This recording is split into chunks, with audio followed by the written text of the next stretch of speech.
Welcome back to this week's episode of Unlocked. Last week I gave you an update right before we were going into Mom's resentencing hearing, and well, now I'll give you a little debrief. And I feel like I was a little vague because I was kind of like walking on thin ice. But now at this point, I have nothing to lose. So that's why I'm going to tell the truth and nothing but the truth. And I'm not going to hold back. I'm not going to sit and act like it's not a certain way.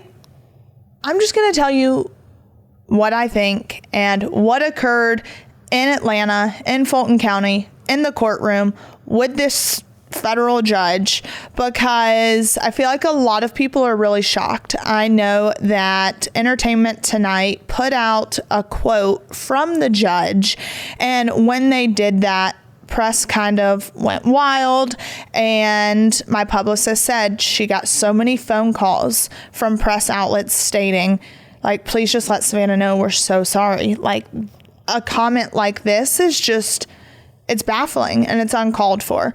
And the comment that was made, and then, so I don't leave you hanging, is, I hope you, and this is the judge speaking, I hope you and everyone concerned with this case are more concerned with your children's well-being and not with TV ratings or podcast. My sentence will not change.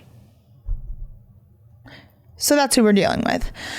But to take us a few steps back, a few weeks ago when we got, I guess, well, not a few weeks ago, probably 2 months ago, 3 months ago, whenever we got the date for the resentencing hearing, our lawyers immediately filed a motion asking that Mom be able to appear via Zoom. And that's very customary, especially when you're already sitting in prison. If you're already sitting in prison, why waste taxpayer dollars to transport you for an hour-long hearing? It doesn't make sense. The math's not mathing. And so, very customary. The judge, of course, well, the judge denies it, but before the judge denied it, our lawyer was in contact with her clerk to set up doing this resentencing hearing via Zoom. And they were getting it all set up with our lawyers, with the prison, with Mom's counselor. Like, they had gone through all the steps to have this Zoom. Everyone was under the impression, all right, we're doing a Zoom. Great. And then there was an order filed by the judge denying Mom to show up via Zoom. And so there was an order filed by the judge stating that Mom must be there in person for this hearing. And it really threw us all for a loop, especially my lawyer, because my lawyer was like, I literally was just talking to the clerk and we had everything set up for the Zoom. Like, where in the hell did this come from? And so obviously we were upset by that, didn't quite understand where things went wrong. And then at that point, probably a few days later, Mom began her transport to Atlanta. And we didn't really know what the transport was going to be like, but it just went to show why it was even more important for Mom to show up via Zoom, and for any other defendant to show up via Zoom if you're already imprisoned. Because when Mom went through the transport, first off, everyone on social media was asking, where is she? Where is she? What have they done with her? On the BOP website, it shows not in BOP custody. Like, people were genuinely afraid for her safety. And I wasn't really allowed to say anything. And that sucked. I will never forget the day that Mom left when they put her in transport, because I normally hear from her multiple times a day and I didn't hear from her. And I immediately went on the BOP website and it showed not in BOP custody. So I started freaking out, didn't know where she was, didn't know if she was safe, didn't know how she was being treated, because regardless of what people want to believe, if someone made a mistake and they're in prison, that's them serving their time. They're in prison. You shouldn't be abused and mistreated and be subjected to inhumane conditions. It just shouldn't happen. And When I finally spoke to Mom, she had told me about her 12, 13-hour transport. And when you're in prison, the way they do it, it's called Con Air. And like convicts. And so you're put on a plane and you're shackled at the ankles, the wrist, and the stomach. Like, it's absolutely mind-blowing that, first off, someone who is labeled a white-collar, defendant, who has zero criminal history, who has always been a very contributing member of society, like no danger whatsoever. This is how she's being treated. Meanwhile, we have people coming into our country that are extremely dangerous and who get way better treatment than what we're giving these men and women. And as a woman, it is heartbreaking to see how women in the system are treated. I really I knew it was bad, but I didn't know it was this bad. And when Mom called me that night, you could tell she was crying. She was sobbing. Like, you could tell she was just exhausted, and she had hit a point that was just, this is a lot. And she proceeded to tell me that she was told, I would advise you not to eat or drink anything, because if you have to go to the bathroom, you'll have to walk to the back of the plane past all the men. I mean, to not eat or drink all day long because you don't want to have to go to the bathroom, because you don't want to have to be subjected to the abuse by these men that are in there. And it was overcrowded, so everyone was on top of each other. And she was one of 4 women in transport. So an entire plane loaded down of nothing but men, and she was one of 4 women. That's not okay. When I heard her tell me these things, I was heartbroken. And then when she got to her final place outside of Atlanta, part of it was co-ed. So she was in a holding cell right next to violent men who are fighting. Like, that is... I can't. And then it took them 6 or 7 hours to process her through medical. And again, you're sharing the same medical with the men. This should not be happening. And because that has happened, that's why I am working on a bill with my lawyers to put in front of Congress that states women should only be housed with women. Women should not be transported with anything but women. Women should have the same visitation rights that men have. There are so many inequities when it comes to women in our system. And to think we're in 2024 and women are being treated this way is heartbreaking. And the judge knew what she was going to put Mom through. And that is what really angers me, because, and the judge made it very clear in the hearing yesterday. And that's the update on the transport side of things and the process of how that happened, the abuse that Mom went through. She was placed in a medium security facility. I want to say the final place she was at was an ICE detention facility. And she was in a cell. They're on lockdown at least 8 hours a day in the cell. And then when they're allowed outside of the cell, they're allowed in a little pod area. And they're only allowed outside if they're lucky for an hour a day. But I believe she didn't even get those privileges for at least a week. So she did not see sunlight for at least a week. I don't know how someone can look at that and say, this is us doing good. We live in the greatest nation on earth, or what is supposed to be the greatest nation on earth. And this is how we treat our prisoners. Because let's face it, as a society, we're judged how we treat our most vulnerable. We are. That shows the type of country that we are. So I'm ashamed at that. And to think of my mother not seeing sunlight for a freaking week and to be inside a cell, and she was in a higher security prison than Ghislaine Maxwell is. Like, that should say all you need to know.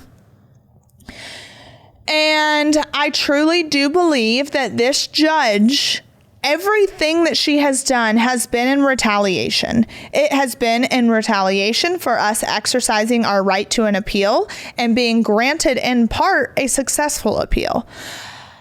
And then yesterday, the judge showed that this was more than just us exercising our right to an appeal. This was her not liking how outspoken I am and how I'm out here telling the truth about corruption that's occurring. She made that very clear yesterday by indirectly reprimanding me in the courtroom during a sentencing hearing that was not my sentencing hearing. I have multiple people come up to me and say, geez, you would have thought you were the one on trial. All because of how this judge approached me. And it's like I'm looking at the camera right now. That's how she was looking at me. It was like she was looking at me down the barrel of a gun as she's saying the words that she's saying. It could not have been more clear. And that was... I'm still in shock. My lawyers are in shock. They have said... Alex Little said in a press conference yesterday, he's never seen a lawyer dole out, or he has never seen a judge dole out just such insults to family members. He's never seen it. It's absolutely insane. And so many people are probably like, well, why are you continuing to speak about it if it's just causing hurt to your parents? It's a valid question. There was definitely part of me yesterday after that hearing to where it felt like it was a punch in the gut.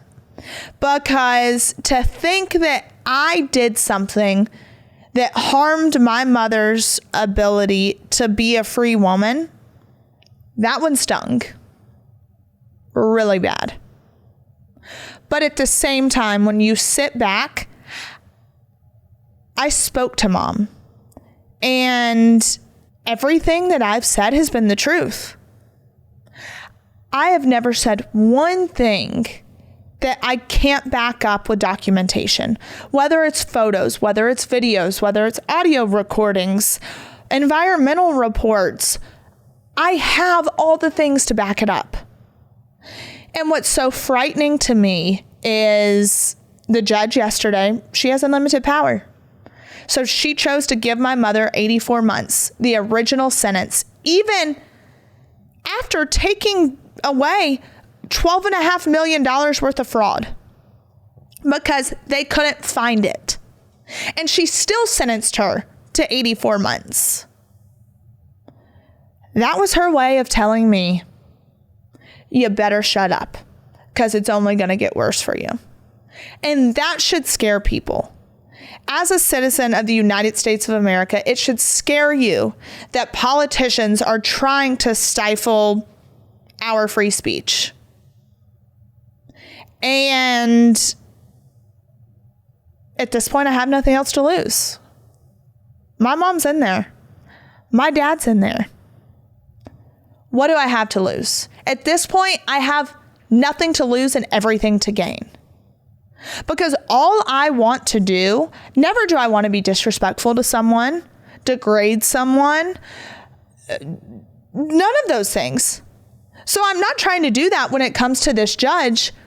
But what I do want to do is tell the truth.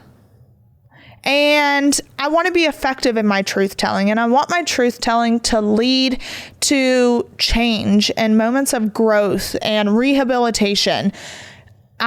That's always been my end goal. And yesterday in the courtroom, something that really upset me, and it also, again, I think I was just shocked. I felt like the judge used our personal letters as a form of weaponization. When she kind of quoted things that I said in my letters. And she also took these very personal letters talking about how great Chloe and Grayson are.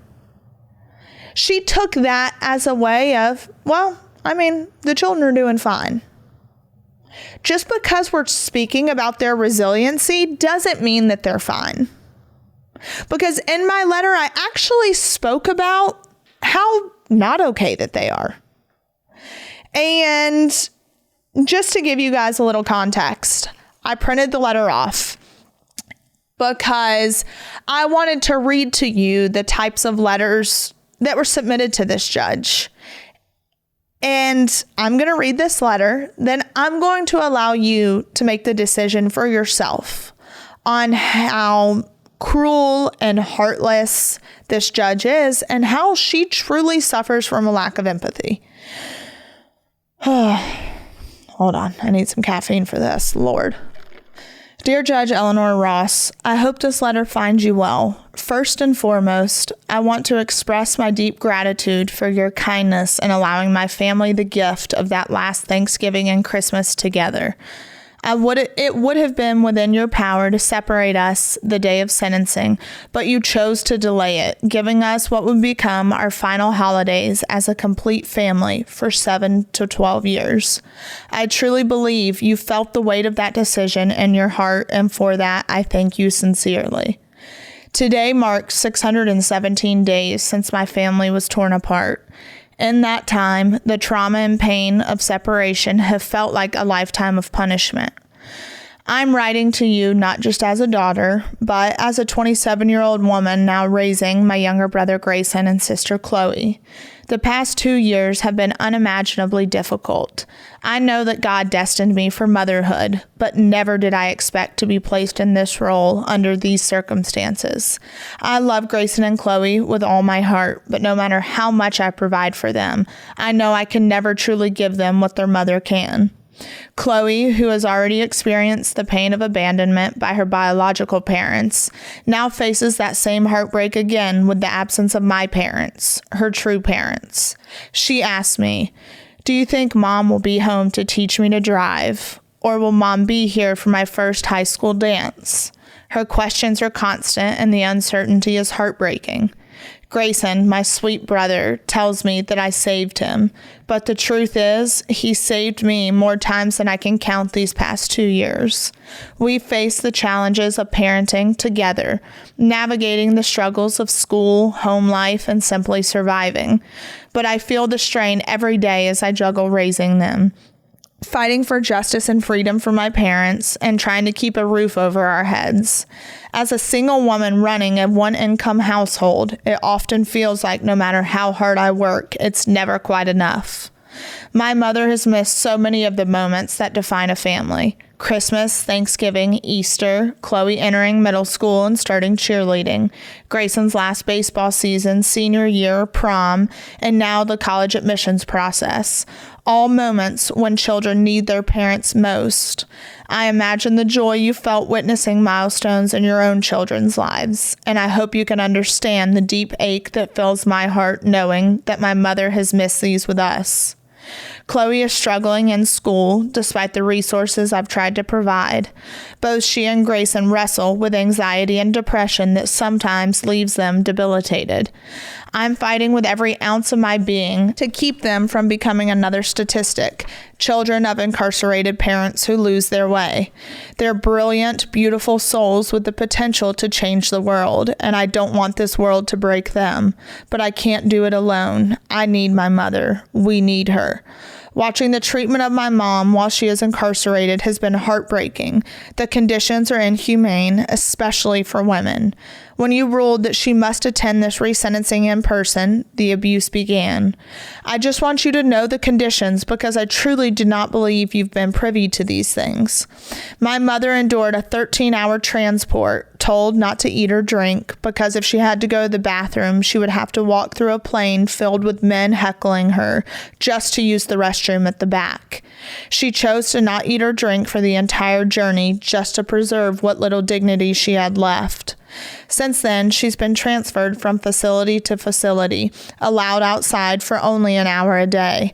The isolation and deprivation are taking their toll on her mentally and physically. Your Honor, I beg of you to see my mother as I do. A woman who has survived breast cancer, the loss of a brother, a miscarriage, and now this. I plead with you to grant her mercy, to allow her to survive this ordeal and come home to her family. I know that beneath the robes of justice, you're also a mother. And as a mother, I believe you understand the power of that bond. Please, I'm not asking for myself alone, but for 2 children who need their mother, for a family that's been fractured in ways that words can't fully capture. I long for the day I can embrace my mother as a free woman again. I beg you, Your Honor, please send my mama home. Sincerely, Savannah Chrisley. With that letter, the judge mentioned how she read all of them. And as a mother, she knows the importance of putting your children first and protecting them. And clearly, my mother didn't do that. That's how she responded to letters like this. And how she has to think about, with her job, the hardest thing she has to think about is the children involved and how the sentences are going to affect them. But frankly, she wasn't the one who put these children in this situation, was what she said. And continued to degrade my mother and insult her parenting. And then further went on to say that my mom had 70-something certificates from being in prison, from completing whatever classes the prison had for her to complete. And the judge then, once again, made a very snide remark and said, "Oh, that's interesting. So she's completed these classes. Meanwhile, there's false information being put out to the public." False information? I would love to know exactly what false information has been put out there. Because just because she has a programming certificate doesn't mean the programming was effective or that it was really worth a damn. There's also another thing, that me speaking about conditions is totally different than me speaking about programming. I have rarely touched on programming. The programming I have touched on has been the RDAP program at FPC Pensacola, which is a congressionally funded program that is being used as a form of abuse to those men. The doctors that are in charge of that program are abusing these men. All of them leaving with PTSD, some of them even trying to commit suicide there at the facility, all due to the abuse that is being doled out in the RDAP program. So that's what I've spoken about. So conditions and programming are 2 totally different things. And the judge said, to the people who have these children in their care, they need to put these children's well-being first and stop spewing false information in order to get ratings on a podcast or TV show. And she continued on.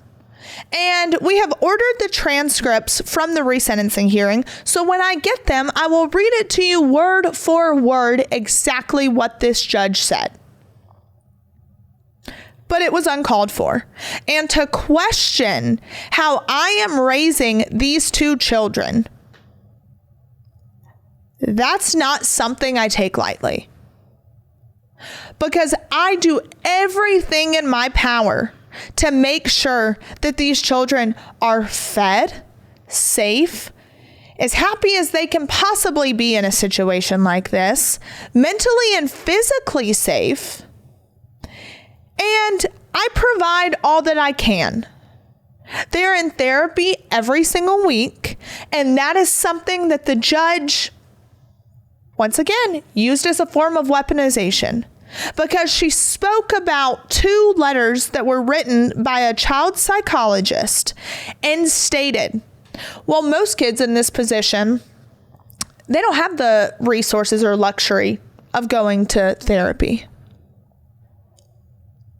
What kind of question is that? Especially in 2024, when mental health, I believe my generation has done a really good job at normalizing it and normalizing that it's okay to not be okay and it's okay to be vulnerable. For her to say that is shocking. What did she want? Did she want them to become another statistic? Does she want them to be involved in drugs, alcohol, teen pregnancy, suicide? Because those are the statistics. If you have a parent incarcerated, you are more likely to be involved. Teen pregnancy, drugs, alcohol, suicide, anxiety, depression, you name it. So maybe that's what she wanted. Maybe she wanted to see us all fall apart. And she wanted to see me fail at raising these kids. But I'm not giving it to her. And I'm not giving the government one more thing. They've taken pretty much everything. I'm not going to give them that. I'm not going to give the government 2 children that are capable of changing the world. I look at Chloe and Grayson, and I look at them at times that they don't even realize I'm looking at them. And I see Chloe's humor. I see the smile on her face. I see her standing on the sidelines at cheerleading. And I don't ever want her to have to wonder who's going to show up for me, because I want her to know I'm always going to be there. And I just see so much in her. And I'm not going to allow the government to take that from her. And Grayson gets the shit end of the stick a lot because he's the older one, because he's 18. But in reality, he's still a kid. And his whole childhood got ripped away from him. He lost both of his parents in a time that he needed them the most. And there was no way in hell I was going to let the government destroy him and his self-worth and self-esteem. And that's why he's been in constant therapy. And that's why I'm so happy, as much as I'm heartbroken about him going to college, I'm so happy that he's not allowing them to take that from him. And he's going to go to school. He's going to have fun.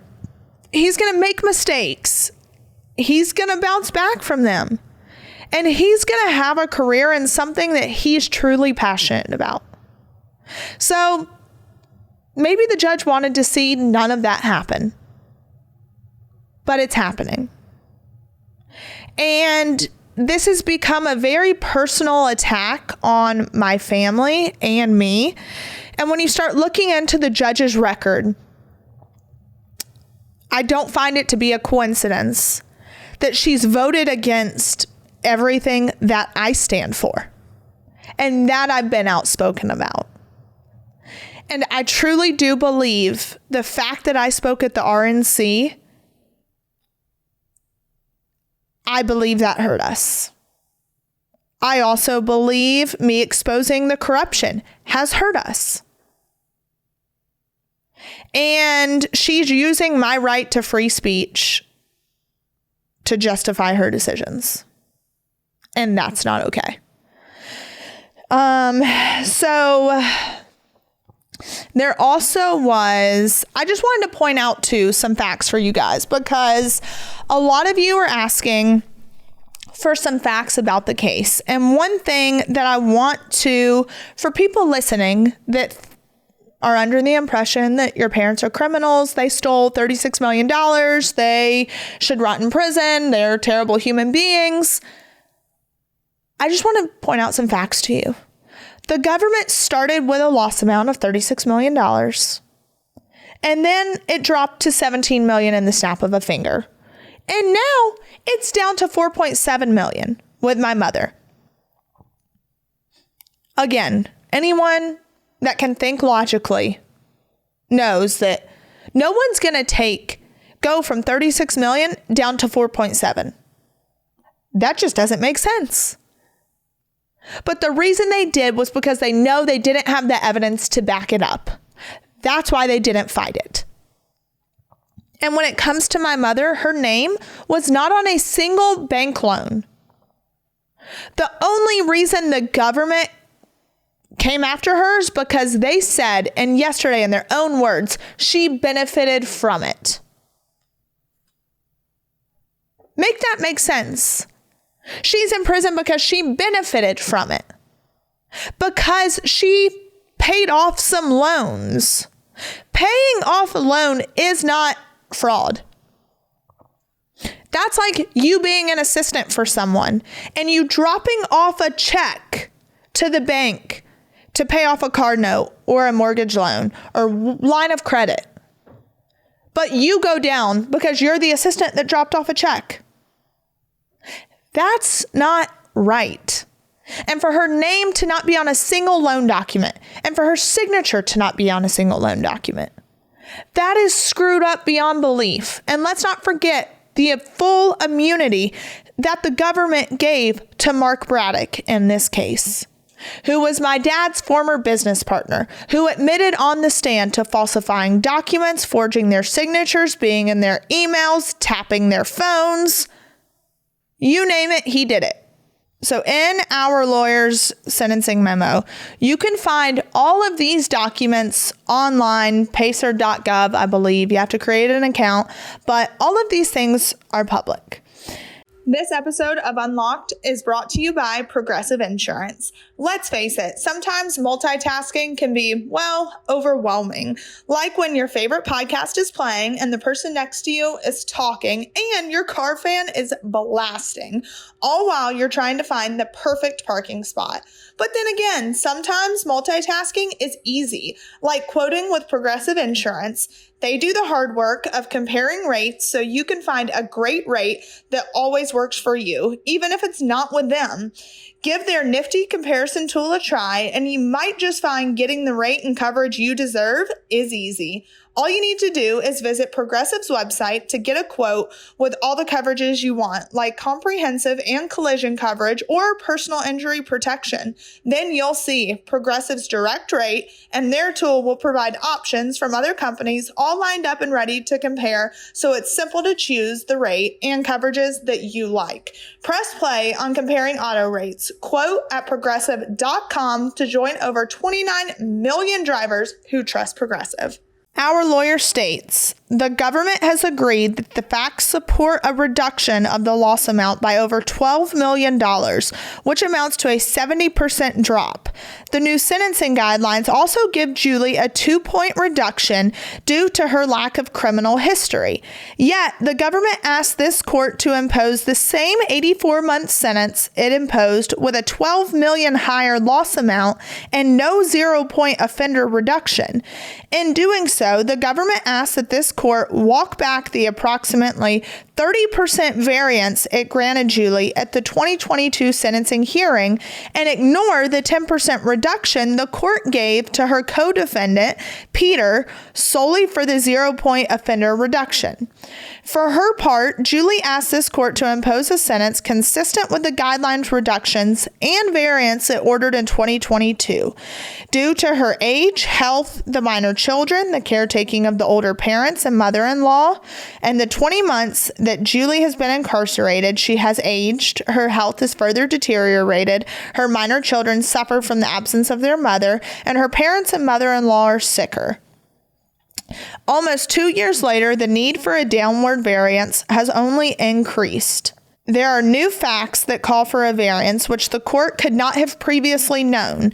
Since her report to prison, Julie's two youngest children struggle with day-to-day functioning, that's in quotes, from their therapist, due to the absence of their mother, according to their therapist. Julie's father also underwent major cardiac surgery, and her once retired mother has been forced to return to work to care for him, now that their caretaker, Julie, is absent. In her 20 months in prison, Julie has been a model inmate, completing 43 classes and programs, working multiple positions, and continuing to make monthly payments on her restitution. She has taken advantage of educational and vocational training in the most effective manner as 3553A contemplates for rehabilitation. And let's see. I'm just trying to find, because there's a lot in here, but the judge had already read all of this, or it was her job to read it. And she made a smart ass comment. I didn't use some math equation to calculate her sentence. She felt she said something about the punishment fitting the crime or something. And yep, so this actually is an important part that I'll read.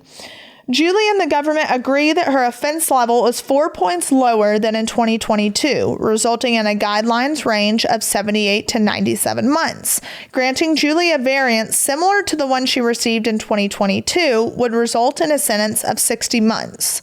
Conversely, giving Julie the same 84-month prison sentence would not promote respect for the law, as Rule 3553A calls for. It would actually do the opposite, demonstrating that a defendant's successful appeal, substantially lower loss amount, and a retroactive change in the guidelines applicable to a co-defendant do not matter when it comes to a defendant's sentencing. That would not serve the purpose of Rule 3553A. A just punishment would appropriately reflect the change in the nature and circumstances of the offense. Consistent with 3553A, this court should sentence Julie to no more than 60 months in prison.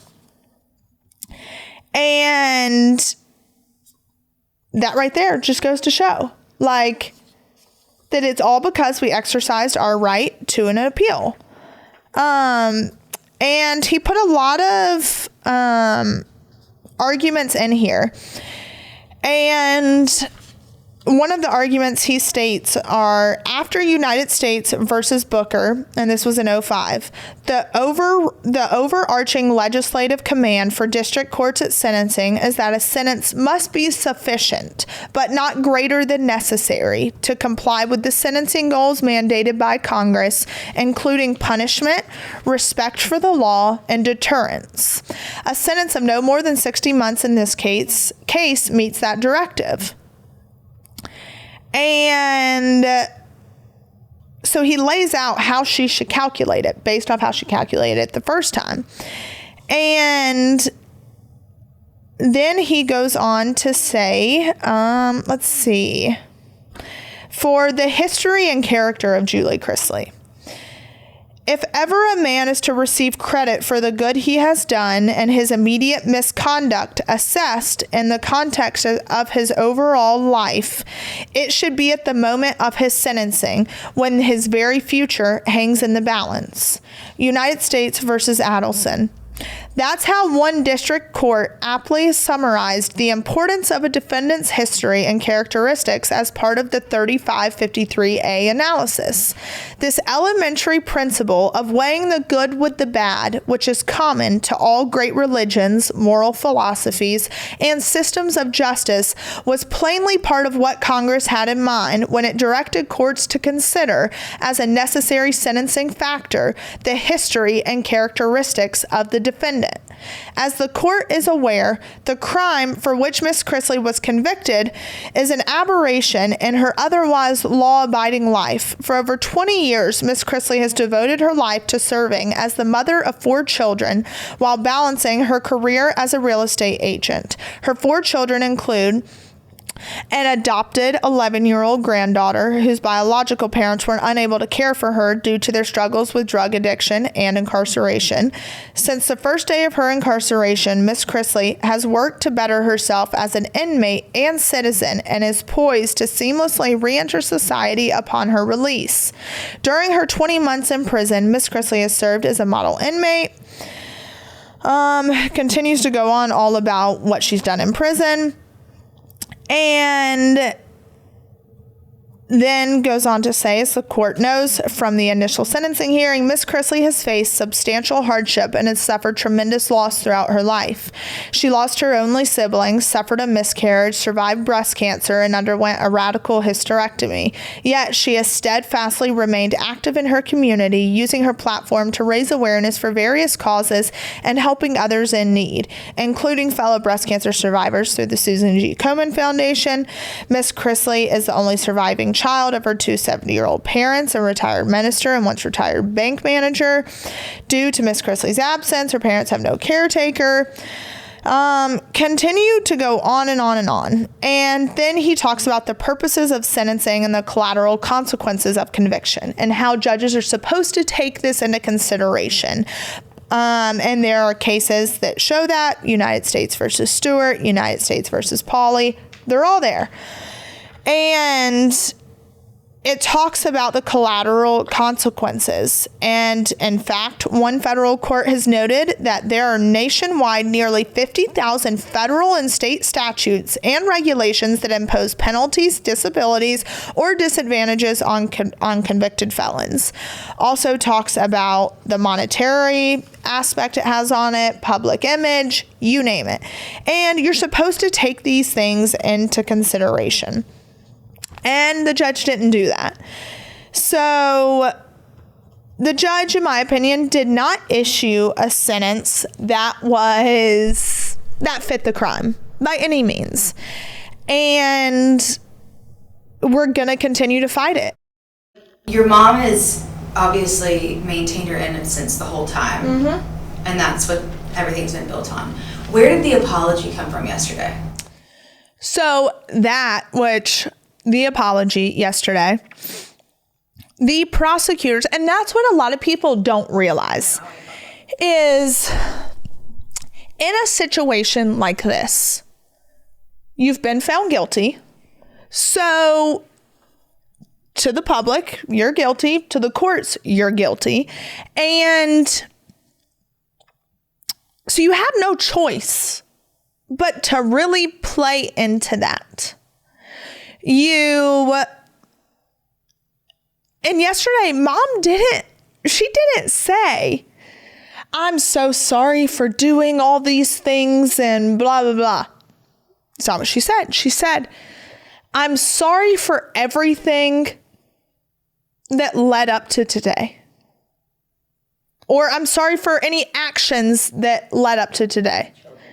And then she followed it up with and I am mostly sorry to my children and how this whole process has affected them, and I will never be able to repay them for that. And the reason she made those statements is because prosecutors were hounding that she never one time apologized or showed remorse for her actions, and on and on and on. So she maintains her innocence because she knows what she did and she didn't do. But when you're also sitting in front of a judge who has the potential to send you home and who has complained that you haven't showed remorse, you're going to try to show whatever you need to show, which is so difficult. And that's what a lot of people are taking out of context, because frankly, your life is in someone else's hands. So you've got to say whatever you need to say in hopes that you're going to get out, that you're going to come home, that you're going to be at home with your children. And it's also really screwed up at the fact that, first few days of trial, the government offered a plea of 5 years. And what's so crazy is I wanted our lawyer to say something in the resentencing hearing about the government offering a plea deal of 5 years, but yet now they're still asking that she get the 7 years. Like, how can you ask it? How can you offer someone 5 and then go and say, no, but I want the 7? And he made me aware that you're not allowed to, under such and such rule, you're not allowed to discuss plea offerings and hearings. Which, again, I don't believe should be a thing.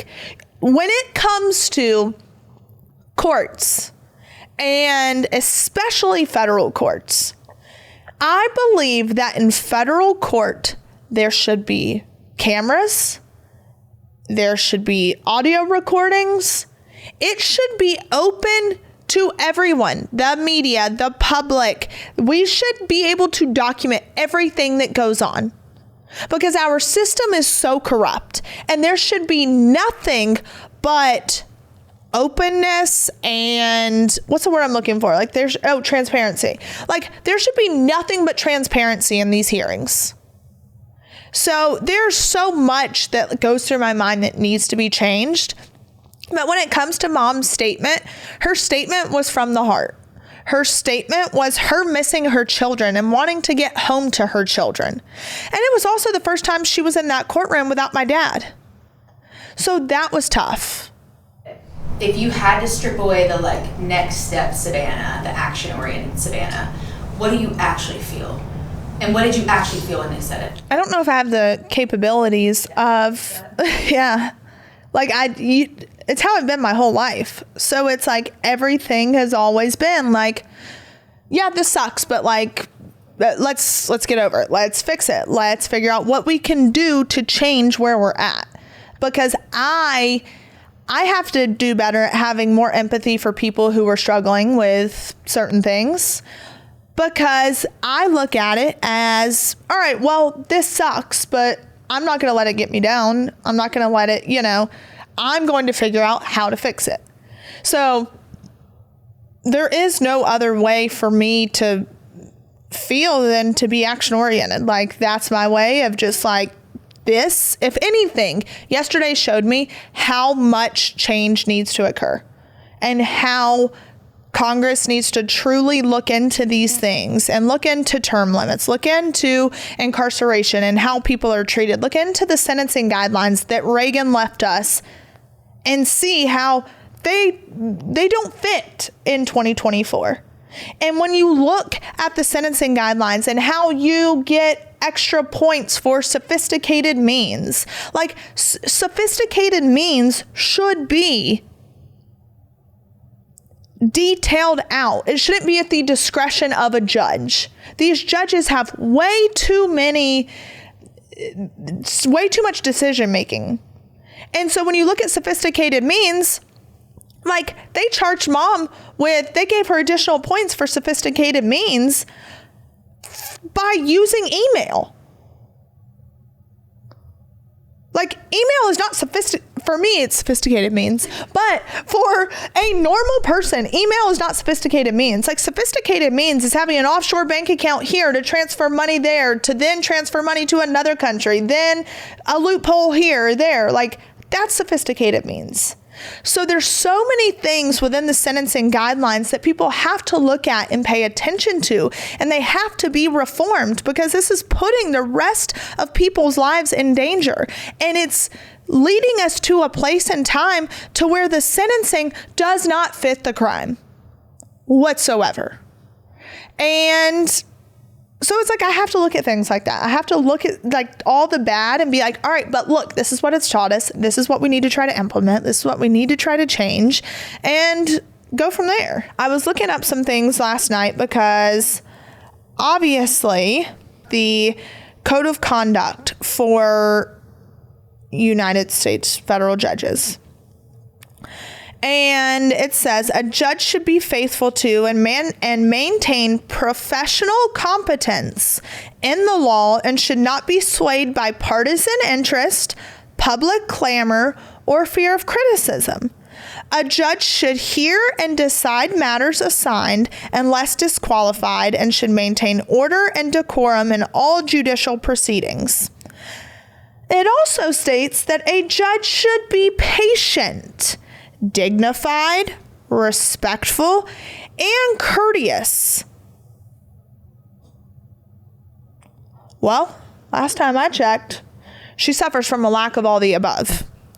And especially during trial, when you want to speak about how a judge should be patient, there are multiple times in the record to where the judge states, chances are I'm going to deny this, but go ahead. That's not being impartial. That's not being dignified. And when you talk about the patience, there were multiple times in a 3 to 4 week trial that the judge would say, all right, come on, we need to hurry this up. I'm sure we all want to get home for the weekend, or I don't want to be here all day. How in the hell are you supposed to have an effective trial when you're leading your courtroom that way?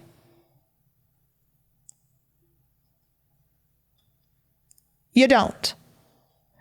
So when we start to look back at the actual records, which are thousands of pages, you see all the wrongdoings within the court, and you see how she is swayed. You also are not going to convince me otherwise that this judge is not being swayed by political affiliations. She's pissed off at everything that I've done. And at this point, I'm just going to continue to be honest. And I'm going to show the records. I'm going to show the proof. Because never one time have I told the children, Mom's coming home. I have told them everything as it has happened, and I have asked them if they want to know, and they want to know because guess what? It's 2024. Everything's online. These kids have Instagram, TikTok, X, you name it. So, especially with Chloe in middle school, these kids say stuff to her. So she wants to be prepared. She wants to know what's happening so she can respond accordingly. And that's exactly what I do. So when the appeal came down and it was granted in part, I said, hey, there's a chance you could hear some stuff. There's a chance Mom could come home early, or there's a chance she couldn't. So I've been as honest as I possibly can be with them. All these kids have social media. Chloe does not have social media. I do not allow it. I find it to be very harmful, especially for her mental health and just for children's mental health in general. I don't believe kids should be on TikTok, X, Instagram. I'm not allowing it. I'm just not. I want to try to protect her as much as possible, but she comes home and is like, well, my friends have it. So they're all on it. They're seeing the things that are being said. So I have to prepare her for what could come her way. I would be doing her a disservice by not telling her the truth. There's only so much I can do to protect her. And when it comes to ratings on a podcast or a TV show, I do absolutely nothing for ratings. That's baffling. I wouldn't stoop so low as to do that. But the reason I have to be so outspoken is because that's the only way for the truth to be told. It's the only way for effective messaging to get out there. I'm not just going to sit back and allow the government to throw dart after dart after dart and keep taking it. I'm standing up. And I'm doing what's right. No matter how hard it gets, I'm going to do what's right and I'm going to stand for the truth. So yeah, I make money on my podcast. I make money on TV. Kill me. Isn't that what you're supposed to do? Aren't I supposed to go out here and make a living for these children? To provide so they can go to school, so they can have tutoring, so they can have therapy, so they can be involved in extracurricular activities to better themselves and to boost their self-confidence and overall self-esteem and self-worth. As a parent, that's what you do. You provide for your children. So at this point, I feel like I've pretty much laid it all out there for you. You can decide what you want to believe. But what I would tell you is to truly dig in deep and look at all the factual findings. Because it's scary. And it's scary that I am now in a court system that is coming after me in a sentencing hearing that doesn't involve me. And now I'm basically being threatened into silence because this judge is making the worst possible decisions for the future of my family. But I'm not going to stay silent. And that's where I'm at. So never in a million years did I ever want to stay silent and withhold information from you guys. You know that's not me. I was backed into a corner and I was told by lawyers, just let's let everything die down. Let's stay quiet. Let's see what happens at sentencing. And then we'll go from there.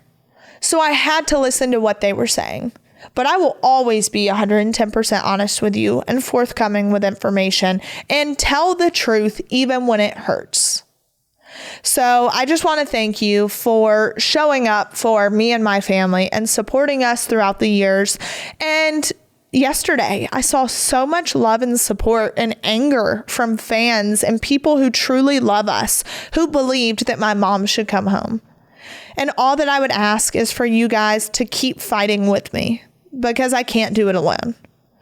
And the power is in the numbers. So keep fighting.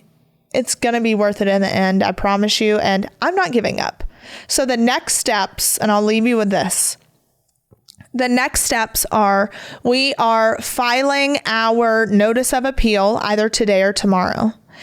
And then we will file our briefs, we will do our research, and we'll lay it all out there for an appeals court. And it will go in front of the 11th Circuit appellate judges, and we'll see how they rule, where they stand, and what their thoughts are. Because there is no way for us to have a fair trial or sentence with a judge like this. We need her off the case so we can file our other motions to hopefully get mom and dad home. Because this isn't the end. We have other avenues to take. We just have to do it in the right manner. So that's where we're at. I appreciate you guys listening to my breakdown of everything. And once again, I appreciate the love and support that you all have given. And just a reminder, the election is 40 days away. It is so important to make sure that you're registered to vote and that you go out and vote. And if you are a first-time voter, please go vote. It is so important. And for those who don't vote but complain about the world that we're living in, I'm sorry, but you don't have the right to. If you're not exercising your right to vote for something you truly believe in, then you don't have the right to complain. So please do your research, look at policies, see what these politicians actually stand for and not just what they're saying to you. Don't believe their words, believe their actions, and believe their actual policies. And if they don't even know what their policies are, you should probably start there. So thank you. I love you. And until next time, have a great week.